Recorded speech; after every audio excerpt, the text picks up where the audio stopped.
So gamba grass, as we've all aware, bit of a fire threat, increased fire, increased fuel load. That's why the interaction and the use of fire on how we manage gamba grass is quite vital as well, and that interaction with herbicide and time of herbicide application. So one thing that we can see as a management tool is actually wet season burning of gamba grass. That you think, oh, well, it's not going to burn because it rains and it's wet. If you get 3 days of dry weather, and we did a wet season burn in Charles Darwin on the 10th of January a few years ago. We had 3 dry days. And this was gamba, though, that had big rank growth still from the previous season. So there was plenty of fuel there and dry rank stuff that would burn.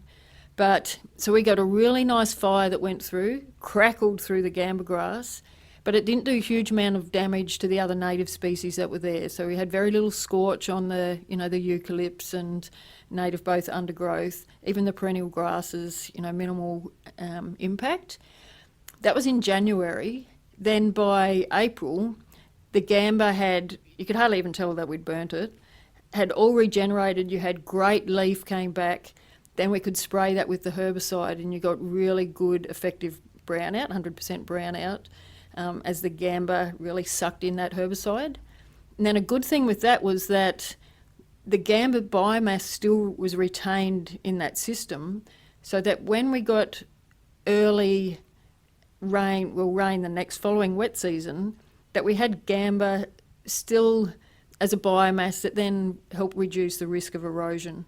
So, some of those later and a dry season burn after we'd sprayed, you can see it's nearly a moonscape because we've sprayed all the gamba and then you get a dry season fire, and on any slope, I'm always then worried about the risk of erosion.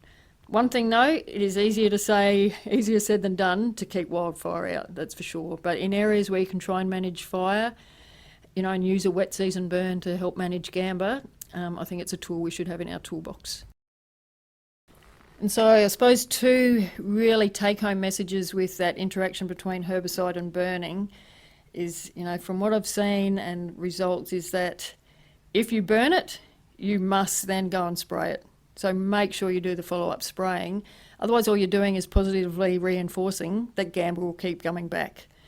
And then if you have sprayed the gamba, try and keep fire out, because then you keep that bulk on the ground. It sort of has a thatching effect.